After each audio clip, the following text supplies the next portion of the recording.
పట్టిస్తాం అనేటువంటిది ఏదైతే ఉందో, అంతేగాని దాంట్లో దర్యాప్తులు ఏమైనా చేయించి ఎవరినైనా శిక్షించారా? ఎందుకు కాపాడాలి వాళ్ళని? ఎవడో దుర్మార్గం పని చేశాడు, వాళ్ళని కాపాడారు అనేది మైండ్లో ఉండిపోయింది వాళ్ళకి, బీజేపీ వాళ్ళకి. ఆ ఓటర్ ఎవడు కూడా ఇటుకి ఇప్పుడు జగన్కి తోడు రాలి. క్రిందసారి వాళ్ళు జగన్కి వేశారు, వాళ్ళందరూ రివర్స్ అయ్యారు.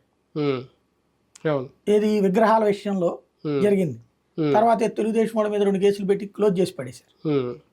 కానీ అసలు విగ్రహ ధ్వంసం, రాములు వారి తల తీసేసినటువంటి అంశం. అవునవును, దానికి ఇంకా నరికిన గొడ్డలో కత్తి ఏదో దొరికింది కానీ ఎవరు తెచ్చాడు అనేది ఇంకా తెలియదు కదా. దాని తర్వాత అదే గొడ్డలతో 3 చోట్ల చేశారని చేశారని అంతే, రంపంతో అది చేయలేదు, అది పక్కన పెట్టేశారు.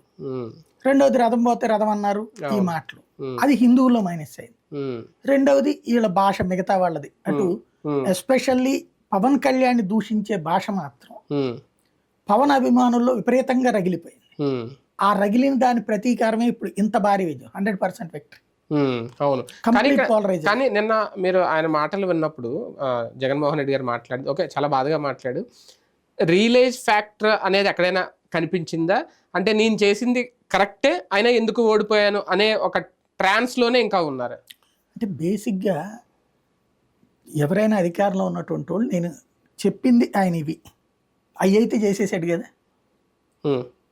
అదే నవరత్నాల్లో ఆయన చెప్పింది ఆయన అన్నట్టు 99% ఎంతో చేసేసారు. 90 అనుకున్నాం, చేశాడు కదా. 100కి 90 మార్కులు నాకు వచ్చేసినాయి.